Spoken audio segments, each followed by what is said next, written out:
Hey guys, welcome back to my channel. My name is Caeby and welcome back to Doki Doki Literature Club. Last time we finished sharing our first poem with all the girls and we left off right before writing our second poem. So I kind of think I'm just going to take the same approach that I took last time, just choosing words that I feel like choosing. Like, not really particularly trying to go for any particular girl, kind of.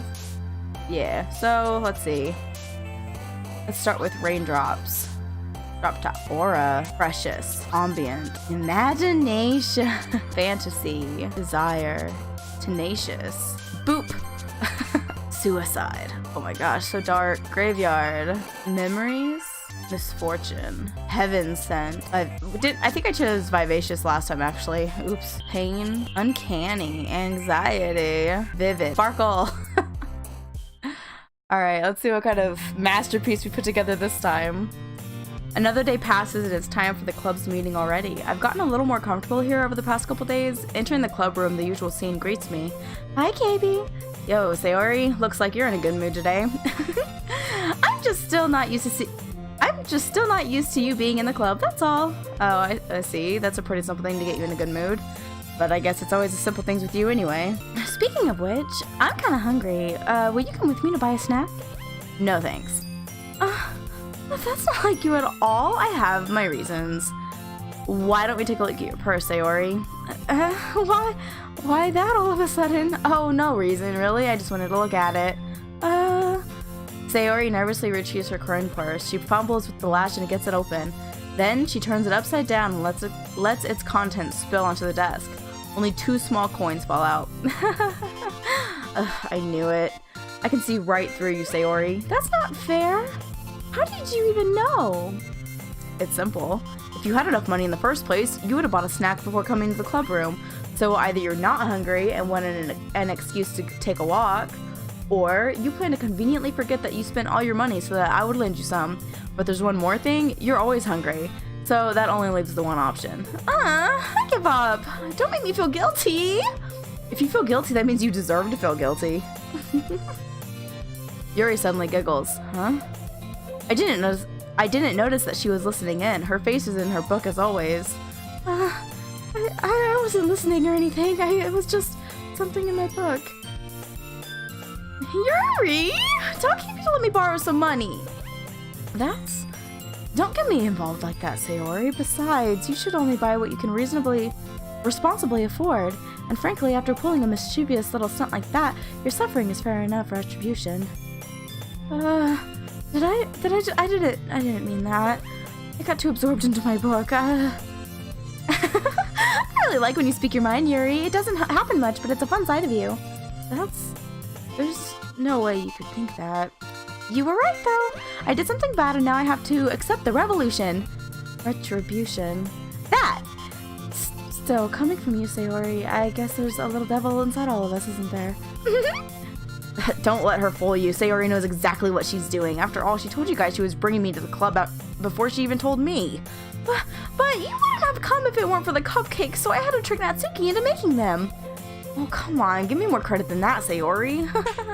Pwap! Ah! I don't know where something smacks Sayori in the face and tumbles onto the desk. Ow! That was... Huh? A cookie! Sure enough, it's a giant cookie wrapped in plastic. Sayori glances around. Is this a miracle? It's because I paid my restitution! Retribution. Actually, that one almost worked. I was just gonna give it to you, but then I heard you blab about the cupcakes. It was totally worth seeing your reaction, though. Natsuki! That's so nice of you! I'm so happy! Sayori hugs the cookie. Jeez, just eat it. Sayori rapidly tears open the wrapper and takes a big bite. So good! Sayori suddenly claps her hands over her mouth. I bit my tongue. You're going through a lot over just one cookie. Natsuki takes a bite of her own cookie. Oh, yours looks really good too, Natsuki. Can I try it? Jeez, beggars can't be choosers. But yours is chocolate. Yeah, why do you think I gave you that one? Fine. Still, I'm really happy that you shared this one with me. Sayori gets out of her seat and goes behind Natsuki, wraps her arms around her. Jeez, I get it. Cookie still in hand, Natsuki reaches up to nudge Sayori off of her. Sayori suddenly leans down and takes a bite out of Natsuki's cookie. Hey! Did you seriously just do that? Mouth full, Sayori trots away to safety. Yuri and I laugh as well.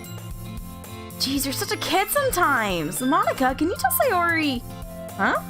Natsuki glances around. Monica isn't in the club room. Where's Monica anyway? Good question. Have any of you heard anything about her being late today? Not me! Yeah, I haven't either. That's a bit unusual. I hope she's okay. Of course she's okay. She probably just had something to do today. She's pretty popular after all. You don't think she has a... I wouldn't be surprised. She's probably more desirable than all of us combined. That's true. Excuse me? Suddenly the door swings open. Sorry, I'm super sorry. Ah, there you are. I didn't mean to be late. I hope you guys weren't worried or anything. Monica chose the club over her boyfriend after all. You're so strong-willed. But, boyfriend? What on earth are you talking about? Monica quizzically glances at me. Never mind that. What held you up anyway? Well, my last period today was study hall. To be honest, I kind of just lost track of time. That makes no sense, though. You would have heard the bell ring at least. I must not have heard it since I was practicing piano. Piano? I wasn't aware you played music as well, Monica. I don't really. I kind of just started recently. I've always wanted to learn piano. That's so cool! You should play something for us, Monica. Monica looks at me. Maybe once I get a little bit better, I will. Yay! That sounds cool. I'd also look forward to it. Is that so? In that case, I won't let you down, Caeby. Monica smiles sweetly. I didn't mean any pressure or anything like that. Don't worry. I've been practicing a whole lot recently, and I'd really love the chance to share once I'm ready. Oh, I see. In that case, best of luck. Thanks. So, I didn't miss anything, did I? Not really. I choose to leave out Sayori's mischievous escapade. I'm sure Natsuki will end up complaining to her anyway. It looks like everyone has already settled down. Sayori somehow already finished her entire cookie. Yuri's back to her book, and Natsuki disappeared into the closet. I'm really curious to talk to Yuri a little bit more, but at the same time, I would feel bad for distracting her from reading. I catch a glimpse of the cover of her book. It looks like the same book that she lent to me. More than that, she seems to be on the first few pages. Crap. I think she noticed me looking at her. She sneaks another glance at me and our eyes meet for a split second. But that only makes her hide her face deeper in her book. Sorry, I was just spacing out. I mutter this, sensing I made her uncomfortable. Oh, it's fine. If I was focused, then I probably wouldn't have noticed in the first place. But I'm just rereading a bit of this, so... That's the book you gave me, right? I wanted to reread some of it. Not for any particular reason. I'm just curious, how come you have 2 copies of the same book? Well, when I stopped at the bookstore yesterday... That's not what I meant. I mean, I just happened to buy 2 of them. Okay. There's something fairly obvious here that Yuri isn't telling me, but I decided to let it go. I will definitely start reading it soon. I'm glad to hear. Once it starts to pick up, you might have a hard time putting it down. It's a very engaging and relatable story. Is that so? What's it about, anyway? Well, Yuri closes the book and scans her eyes over the back. The book is titled Portrait of Markov. There's an ominous-looking eye symbol on the front cover. I just wanted to make sure I don't accidentally give anything away. Basically, it's about this girl in high school who moves in with her long-lost younger sister. But as soon as she does, her life gets really strange. She gets targeted by those people who escaped from a human experiment prison, and while her life is in danger, she needs to desperately choose who to trust. No matter what she does, she ends up destroying most of her relationships and her life starts to fall apart. That's kinda dark, isn't it? Yuri made it sound like it was gonna be a nice story, so that dark turn came from nowhere. Yuri gently giggles all of a sudden. Are you not a fan of that sort of thing, Caeby? No, it's not that. I mean, I can definitely enjoy this kind of story, so don't worry. I hope so. Yeah, I totally forgot that Yuri is into those things. She's so shy and reclusive on the outside, but her mind seems to be completely different. It's just that those kinds of stories, they challenge you to look at life from a new, strange perspective. When horrible things happen, not just because someone wants to be evil, but because they have their own goals or their own philosophy that they believe in, then suddenly you thought you related to the protagonist, but made out to be the naive one for letting their one-sided morals interfere with the villain's plans. I'm rambling, aren't I? Not again, I'm sorry. Hey, don't apologize. I haven't lost interest or anything. Well, I guess it's alright then, but I feel like I should let you know that I have this problem. When I let things like books and writing fill my thoughts, I kind of forget to pay attention to other people. But I'm sorry if I end up saying something strange, and please stop me if I start talking too much. That's, I really don't think you need to worry. It just means you're passionate about reading. The least I can do is listen. It's a literature club after all. That's true. And in fact, I might as well get started reading it, right? You don't have to.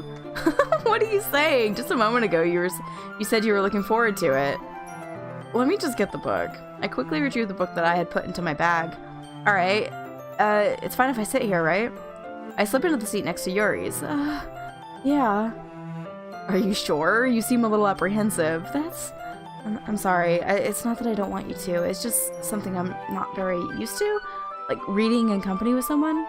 Oh, I see. Well, just tell me if I end up distracting you or anything. Oh, alright. I open the book and start the prologue. I soon understand what Yuri means about reading in company. It's as if I can feel her presence over my shoulder as I read. It's not a particularly bad thing, maybe a little distracting, but the feeling is somewhat comforting. Yuri's in the corner of my eye. I realize that she's not actually looking at her own book. I glance over. It looks like she's reading from my book instead. Oh, so sorry. I was just... Yuri, you really apologize a lot, don't you? I do? I don't really mean to. I'm sorry. I mean... Here, this should work, right? I slide my desk until it's up against Yuri's, then hold my book more between the two of them. I suppose so. Yuri timidly closes her own copy. Once we each lean in a little bit, our shoulders are almost touching. It feels like my left arm is in the way, so instead I use my right hand to hold the book open. I guess that makes it kind of difficult to turn the page. Here. Yuri takes her left arm and holds the left side of the book between her thumb and forefinger. Oh. I do the same with my right arm on the right side of the book. That way, I turn a page and Yuri slides it under her thumb after it flips to her side. But holding it like this, we're huddled even closer together than before. It's actually kind of distracting. It's as if I can feel the warmth of Yuri's face and she's in the corner of my vision. Are you ready? Huh?